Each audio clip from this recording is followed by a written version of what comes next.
المستقيم. وقال سيدنا الأعظم نبينا المكرم صلى الله عليه وسلم: أوصيكم بتقوى الله والسمع والطاعة، وإن عبدا حبشيا فإنه من يعش منكم بعدي فسيرى اختلافا كثيرا، وعليكم بسنتي وسنة الخلفاء الراشدين المهديين، تمسكوا بها وعضوا عليها بالنواجذ، وإياكم ومحدثات الأمور، فإن كل محدثة بدعة وكل بدعة ضلالة، وفي رواية وكل ضلالة في النار. وقال نبينا الأعظم صلى الله عليه وسلم: تركت فيكم أمرين لن تضلوا ما تمسكتم بهما: كتاب الله وسنتي. صدق الله مولانا العظيم وصدق رسوله النبي الكريم، ونحن على ذلك لمن الشاهدين والشاكرين. ربنا تقبل منا إنك أنت السميع العليم، وتب علينا إنك أنت التواب الرحيم. صلى الله تعالى عليه وعلى آله وأصحابه وبارك وسلم. اللهم صل وسلم وبارك عليه. আলহামদুলিল্লাহ, দক্ষিণবঙ্গের অন্যতম রুহানি মারকাজ চরভাঙ্গা মাদ্রাসা মসজিদ এবং খানকাহের এই গুরুত্বপূর্ণ নুরানি পরিবেশে, এই গুরুত্বপূর্ণ অধিবেশনে হযরত উলামায়ে কেরামের সোহবতে নূরের তৈরি ফেরেশতাদের মজলিসে যিনি আমাদেরকে আসবার বসবার তৌফিক দিলেন, ওই মাওলায়ে কেরিমের দরবারে শুকর আদায় করে মুহাব্বতের সাথে জবান খুলে সবাই বলি আলহামদুলিল্লাহ। সম্মানিত দিনী ভাইরা, ঈমানের দাম সবচেয়ে বেশি। ঈমান সাথে সাথে বিশুদ্ধ ঈমান। ঈমান হতে হবে নির্ভেজাল। নির্ভেজাল ঈমান যদি হয় তাহলে ওই ব্যক্তি নাজাত পাবে।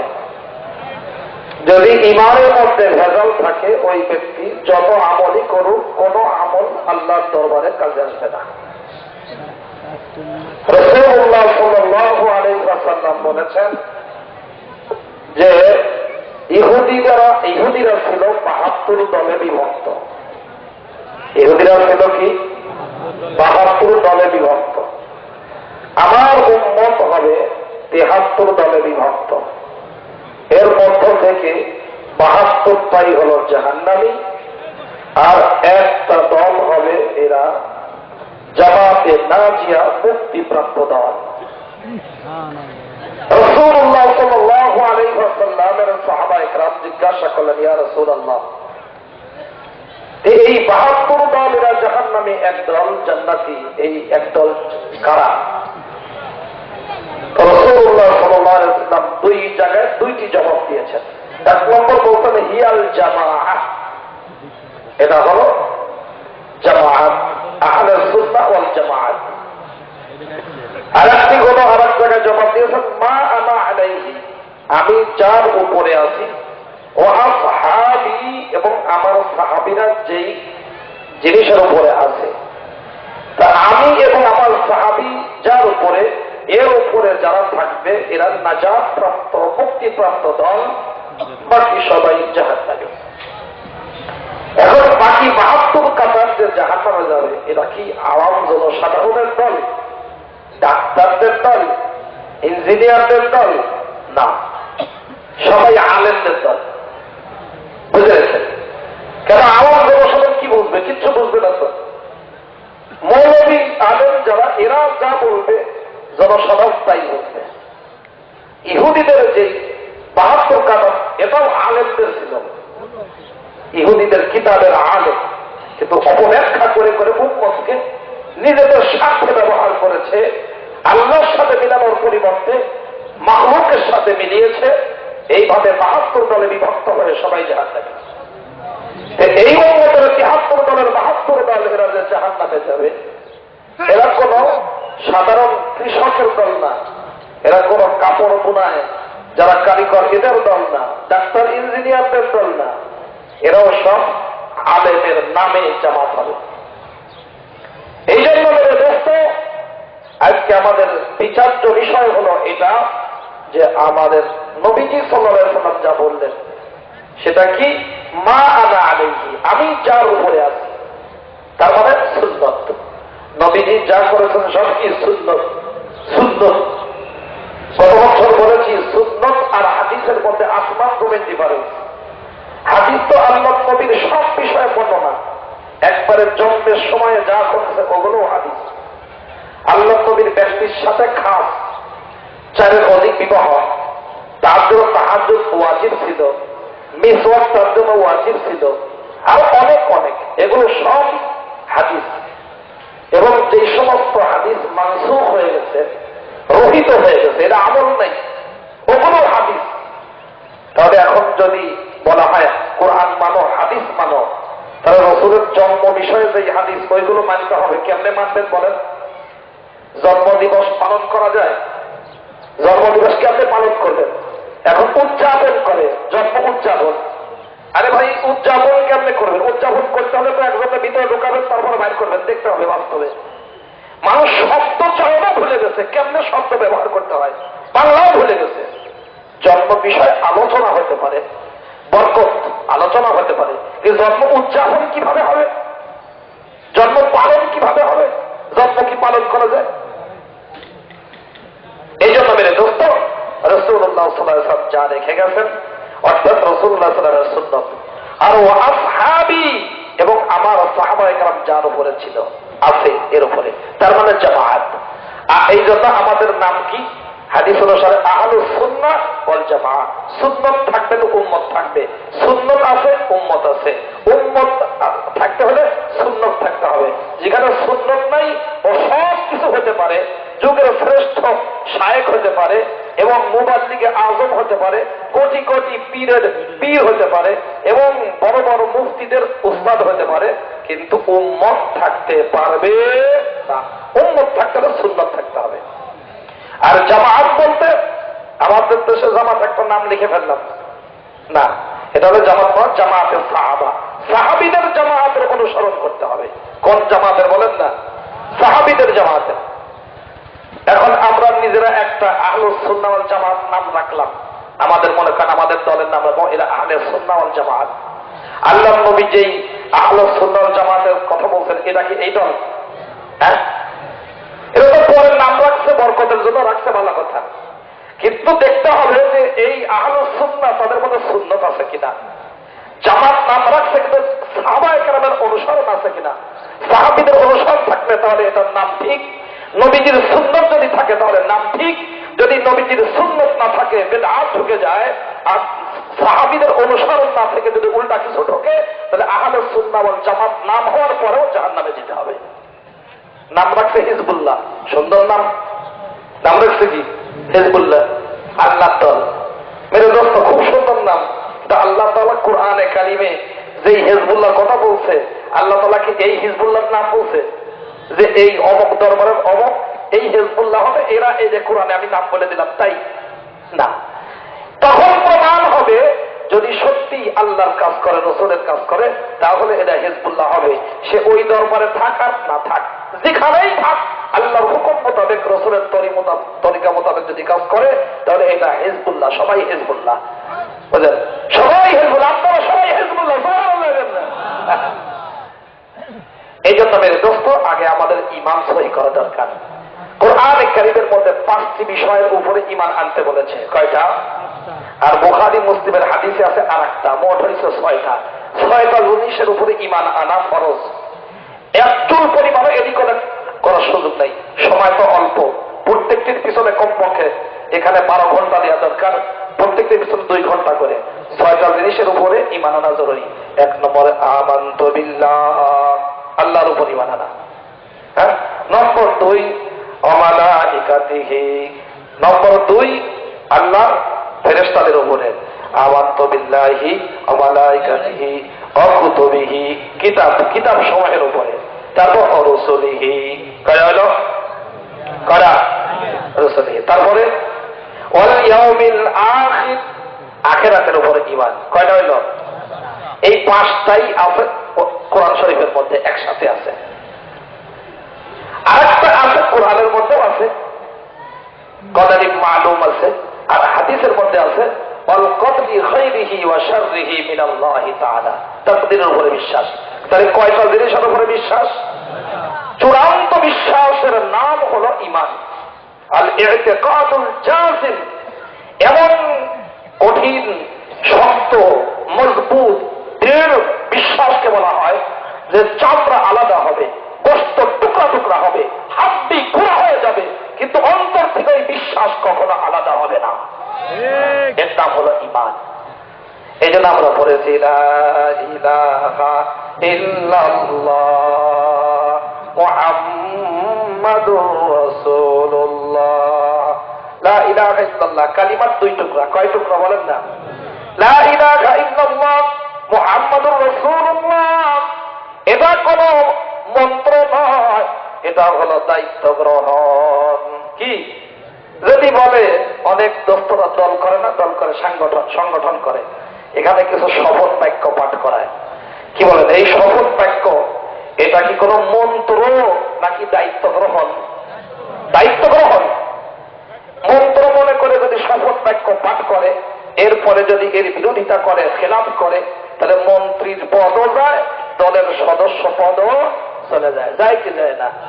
দোস্তরা আবার দুনিয়ার সংগঠনের এই শপথ বাক্য, এইটা যদি মন্ত্র না হয়, এটা যদি দায়িত্ব গ্রহণ হয়, মহিলাকে বিবাহ করার সময় বললাম আমি তোমার কবুল করলাম, এটা শুধু মন্ত্র নয়, এটা হলো দায়িত্ব গ্রহণ। অথচ এটা যদি মন্ত্র না হয়, দায়িত্ব গ্রহণ হয়। ইসলাম কি এমন এতিম, কালিমা দিয়েছে মন্ত্রর মতো পড়লাম, দায়িত্ব গ্রহণ করলাম না, কালিমার চাহিদা পূরণ করলাম না, তাহলে আমি নাজাত পেয়ে যাবো, তা কি কখনো হয়? এই জন্যই বুঝতে হবে কালিমা পড়লাম এটা দায়িত্ব গ্রহণ। শুধু ওজিফা পড়লাম সকাল বিকাল ব্যাস হয়ে গেল না। এ বিষয়ে ইনশাআল্লাহ আরো জরুরি কথা যদি হযরত সময় দেন তাহলে বলবো পরে। তাহলে এই কালিমার কয়টা অংশ? 2টা অংশ। 1 নম্বর লা ইলাহা ইল্লাল্লাহ, নম্বর 2 মুহাম্মাদুর রাসূলুল্লাহ। প্রথম অংশের জন্য 8টি শর্ত আছে। কয়টি শর্ত? 8টি শর্ত আছে। দ্বিতীয় অংশ মুহাম্মাদুর রাসূলুল্লাহ, এর জন্য আছে 4টি শর্ত। তাহলে 8 আর 4 কত হইল? বুঝলেন?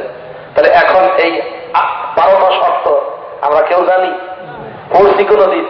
তাহলে কালিমা তো বললাম মাশাআল্লাহ। হ্যাঁ, কি অবস্থা মেরে দোস্ত? প্রথম লা ইলাহা ইল্লাল্লাহ, এটার জন্য 8টা শর্ত। 1 নম্বর আল ইলমু আল মুনাফি লিল জাহাল, 1 নম্বর ইলম যেটা অজ্ঞতার পরিপন্থী।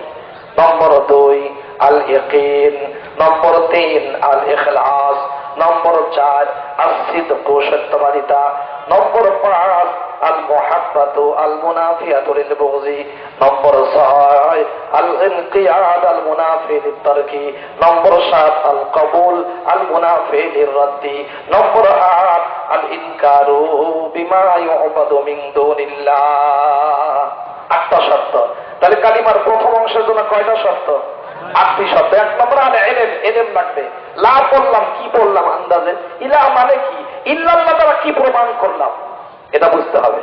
নম্বর 2 ইয়াকিন, এমন একদিনের সাথে পড়বে ও মাওলা তুমি তুমি তুমি তুমি, কেউ নাই নাই নাই নাই, কেউ কিছু করতে পারো না, তুমি পারো তুমি পারো।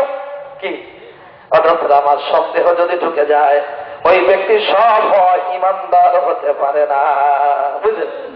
নম্বর 3 আল ইখলাস, এখানে কোনো সন্দেহ থাকবে না, মুনাফিকি থাকবে না।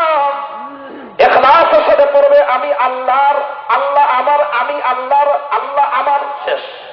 কি নম্বর 4 আসিদকু ওয়াল মুনাফিকুল কিযিব, আমি যা পড়লাম সত্য পড়লাম।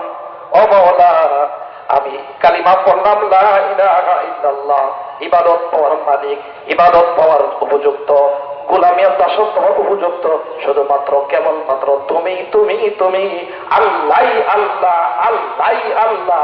এইটা পড়লাম তো, কিন্তু জিকির শেষ করে যাওয়ার পরে এক পাঠ পার যেটা গম চুরি করছে তার অনুসরণ করলাম, তার হুকুম মানলাম, অন্য কারোর বিধান মানলাম। তাই আমার বলা কালিমা আমি নিজেই অস্বীকার করলাম, এখানে আমি সত্যবাদী রইলাম না। নম্বর 5 আল মুহাব্বাত ওয়াল মুনাফিয়াতু লিল বুগদি, মুহাব্বত নিয়ে পড়তে হবে। কেন দোস্ত? দুনিয়াতে সেমরির জন্য মুহাব্বত দেয়, যে সেমরি গলে পচে যাবে, ও যদি 3-4 দিন দাঁত না মাজে তাহলে সেখানে মুখ নিতে মনে চাবে না।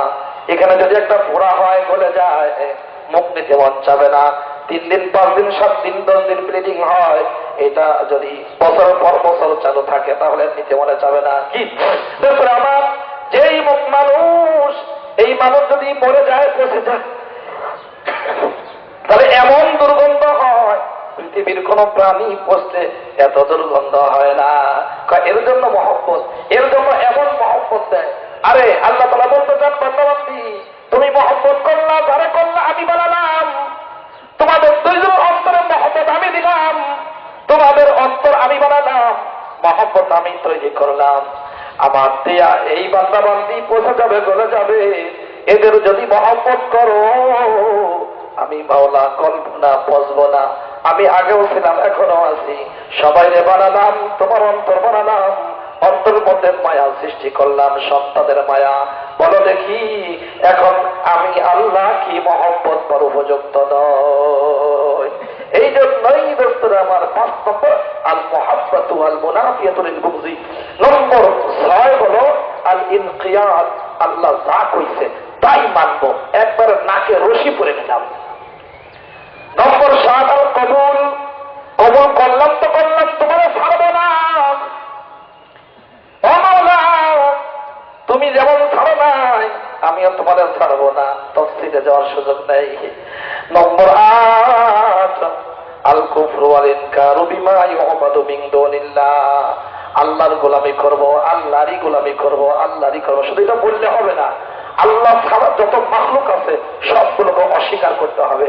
আল্লাহ তুমি ছাড়া সব মাখলুক, কারোর গোলামি নয়, কারোর কথা মানামানি নয়, সবাইকে অস্বীকার করলাম।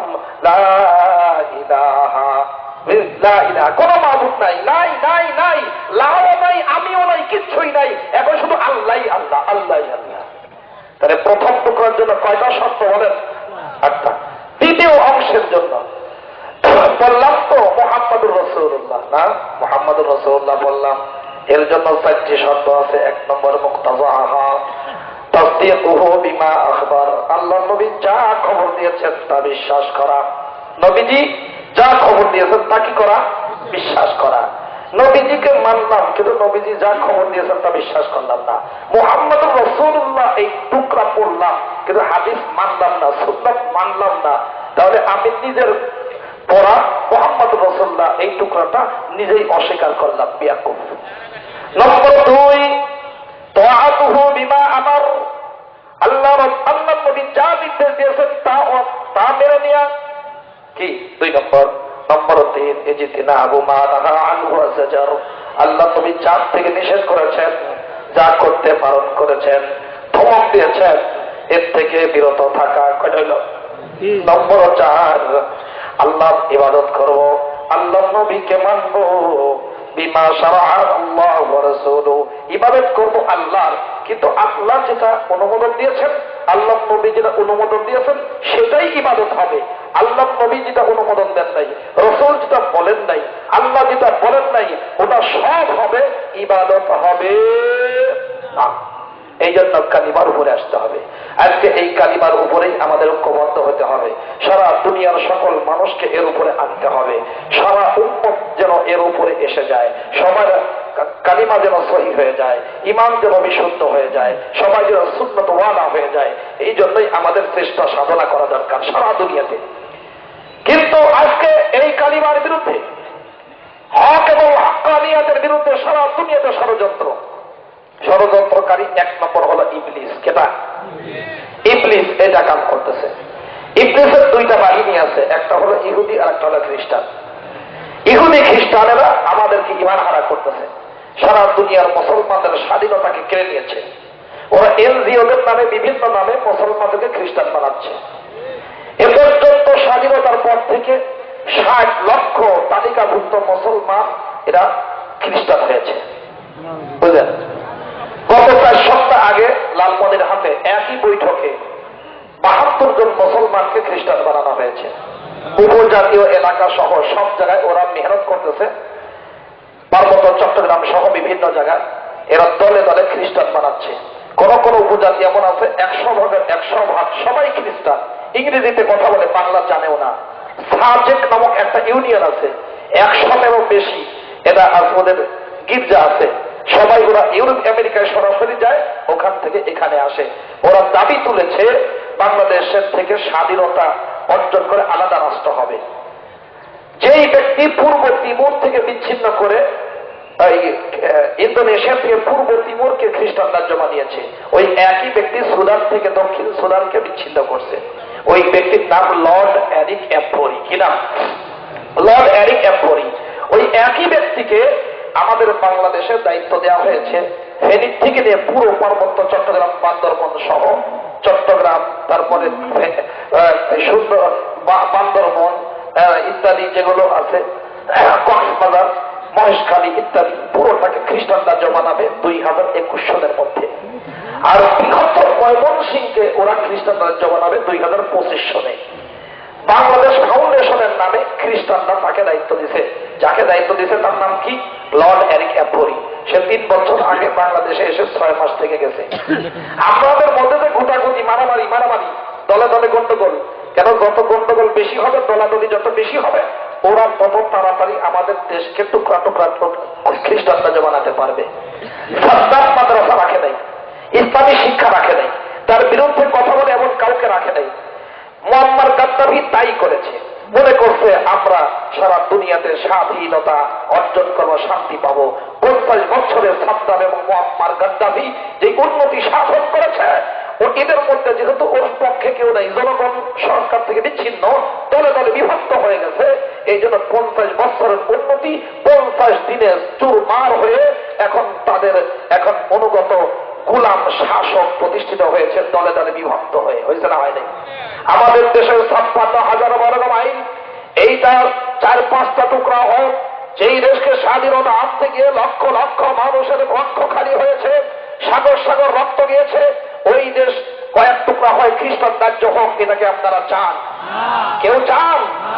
আমরা তো ঘোষণা করতে চাই আমরা নিরীহ মুসলমান হতে পারি, কিন্তু আমার দেশের কোনো অংশ খ্রিস্টান রাজ্য হোক, এটা আমরা চান দিয়ে হলে প্রতিরোধ করে ওদের সকল এই কর্মসূচিকে পাঞ্চাল করে দিয়ে ওদেরকে আমরা বঙ্গোপসাগরে ডুবাতে চাই। কি বলেন? ঠিক না ভাই আমার? সারা দুনিয়াতে মুসলমানদের বিরুদ্ধে অপসংস্কৃতির আগ্রাসন। মুসলমানের মেয়েরা এখন দেখে কি দেখে? জি বাংলা, স্টার প্লাস, জালসা, সব ঘুষে শেষ। প্রত্যেক দিন বাংলাদেশে 200 কোটি টাকার ইয়াবা বিক্রি হয়, শুধু ইয়াবা বিক্রি হয় 200 কোটি টাকা। তার মানে আমার দেশের যুবক যুবতী শেষ, সুদ ঘুষ ভরে গেছে। মুসলমান ব্যাংকের অনুমোদন দেয়। গতকালকে আমাদের জামাই বলছেন না, হযরতের জামাই দামাত বারাকাতুহু, যে মুসলমান জিনার অনুমতি দিচ্ছে, মুসলমান সুদের অনুমতি দিচ্ছে, মুসলমান হারামের অনুমতি দিচ্ছে। মুসলমান যদি হারামের অনুমতি দেয়, তার মানে রাজি আছে, খুশি আছে, বৈধ মনে করে, ঈমান থাকবে? তাহলে যেখানে বাতিল শক্তির আগ্রাসন এবং ইহুদি খ্রিস্টানদের দেয়া এবং অমুসলিমদের দেয়া মাদক এবং বিভিন্ন অপশক্তি আমাদেরকে গ্রাস করে আমাদের ঘর থেকে খ্রিস্টান বানিয়ে বানিয়ে আমার দেশকে খ্রিস্টান রাজ্য বানাতে চায়, এই মুহূর্তে ওই খ্রিস্টানদের, ওই এলজিওদের বিরুদ্ধে ঐক্যবদ্ধ হওয়া দরকার ছিল। কি বলেন? ঠিক না? কিন্তু আজকে দুঃখজনক, মুসলমানরা ঐক্যবদ্ধ নাই। মুসলমানরা শতকরা 94 জন নামাজই পড়ে না। মুসলমান শতকরা 94 জন কি পড়ে না? নামাজই পড়ে না। এখন বেনামাজিকে নামাজি বানানো দরকার ছিল, সব দরবারগুলো এক হওয়া দরকার ছিল, মুসলমানরা ঐক্যবদ্ধ হওয়া দরকার ছিল। কিন্তু ইসলামের নামে দুঃখজনক হলো এই যারা 6 জন নামাজ পড়ে এদেরকে আরো বিচ্ছিন্ন করে আমাদের দলকে দুর্বল করে খ্রিস্টানদের দলকে ভারী করা হচ্ছে। যারা নামাজ পড়ে আর ওরা তো পড়ছে, যারা পড়ে না তাদেরকে দাওয়াত দাও, যারা পর্দায় থাকে না তাদেরকে পর্দায় রাখো। এখন পর্দায় থাকবে তো থাকবে, কারণ আমরা সিহারা খুঁজে পর্দা করব। অথচ কোরআনে কারীমের পর্দা, এটা কোরআনে কারীমের পর্দা চেহারা ঢাকা পর্দা, বুখারী শরীফের পর্দা চেহারা ঢাকা পর্দা, আম্মাজান আয়েশার পর্দা চেহারা ঢাকা পর্দা, আর পাকিস্তানের আর ওই মিশরের পর্দা চেহারা খোলা পর্দা, মদিনা শরীফের পর্দা চেহারা ঢাকা পর্দা, কোরআনের পর্দা ঢাকা পর্দা। তাহলে বুখারী শরীফের পর্দা ঢাকা পর্দা, চেহারা ঢাকা পর্দা। এখন আমরা ইসলামের নামে চেহারা খুলে গোলাপ ফুল বের করে রাখছি, এটা কি ইসলামের খেদমত হবে? কোনো বলেন? বুঝলেন মেরে দোস্ত, নামাজ যারা পড়ে এদের মধ্যে টেপ লাগাই দিছে কি একদম হাত এখানে চলবে না, ওখানে চলবে না, এখানে চলবে। অথচ আপনারা যারা হজে গেছেন ভ্যারাইটিস নামাজ দেখছেন, কেউ এখানে তোলে, কেউ এখানে, কেউ হাত ছাড়িয়ে দিয়ে নামাজ পড়ে, দেখছেন মালিকি মাযহাবে।